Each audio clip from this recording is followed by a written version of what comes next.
Il était à la foire Majid le Blédard, l'histoire de celui qui voulait youtuber pour mieux garder ses papiers aux éditions sans amis.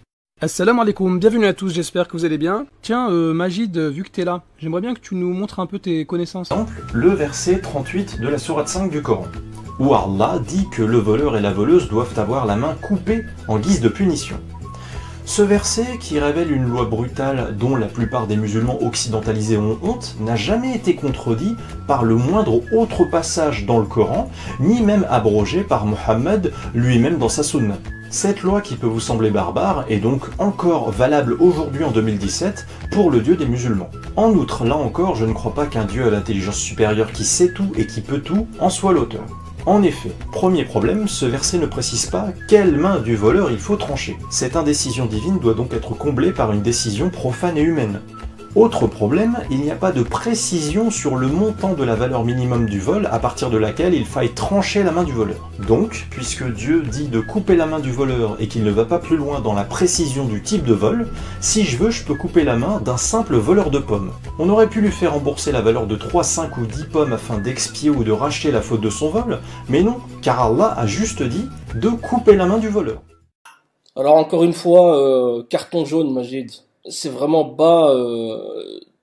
Tout ça, je me sentais limite. Je me sentais limite plus utile à décrypter Bassem Braiki. Je sentais déjà un peu plus de niveau, malgré qu'il soit vraiment débile comme un manche.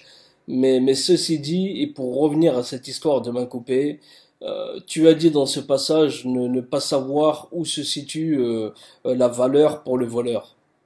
Mais encore une fois, tu ne donnes pas la suite de ce verset, ce qui sort ce dernier de son contexte. Et en définitive, cela démontre que ton travail, si on peut appeler ça comme ça, est vraiment malhonnête. Car le prophète, alayhi salatu wassalam, il a dit, j'ouvre les guillemets, on ne coupe la main qu'à un voleur qui a volé un quart de dinar ou plus. Et je ferme les guillemets. C'est rapporté par Al-Bukhari, chapitre Al-Hudud 62-91. Donc la valeur est citée, premièrement. Ensuite, concernant l'âge, la sentence s'applique uniquement aux pubères, car la personne non pubère est considérée comme quelqu'un n'ayant pas sa raison, et celui qui n'a pas sa raison n'est pas juge, tout simplement. Aïcha, radiallahu anha, a rapporté sur l'autorité du prophète, alayhi salatu wassalam, que, j'ouvre les guillemets, la plume est levée pour 3 personnes. Le dormeur, jusqu'à ce qu'il retrouve le réveil, le jeune enfant, jusqu'à ce qu'il atteigne la puberté, ce dont on parle, et le troisième, c'est le fou jusqu'à ce qu'il retrouve la raison. Je ferme les guillemets. Ce qui met par terre ton argumentation. Dans la sunna, j'ai lu les hadiths Sahih Bukhari et Muslim. J'ai beaucoup travaillé. ولا تكونوا كالذين نسوا الله فأنساهم أنفسهم أولئك هم الفاسقون لا يستوي أصحاب النار وأصحاب